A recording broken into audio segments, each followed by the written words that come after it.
শুরুটা এক গল্পের মতো। নৌকা ভ্রমণ সিজন 10। ভাই ব্রাদার ছোট বড় সবাই একসাথে, একবারে ফুল প্যাকেজ। বর্ষার পানি, নদীর ঠান্ডা হাওয়া আর আকাশ ভরা মেঘ, এই রোমান্টিক মৌসুমে বেরিয়ে পড়লাম আমরা শান্তির খোঁজে। নৌকার পেছনে ঢেউয়ের ছলাট ছলাট আর সামনে হাসির মাতামাতি। প্রতি বছরেই নবাবের বাগের ভাই ব্রাদারদের সাথে নৌকা ভ্রমণের মজাই আলাদা। ভ্রমণটি আরও এক্সাইটিং হয়ে গিয়েছিল, কারণ মাঝখানে আমাদের নৌকাটি আটকে পড়েছিল কচুরিপানার মধ্যে। সবার চেষ্টায় আমরা শেষ পর্যন্ত এই ব্যারিয়ারটাকে অতিক্রম করি।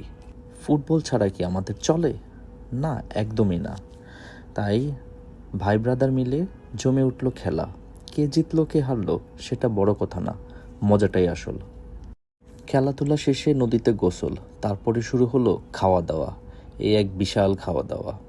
সন্ধ্যা নামছে, নৌকার মাঝখানে বসে গল্প, আড্ডা, গান, পুরনো দিনের স্মৃতি আর বন্ধুত্বের টান।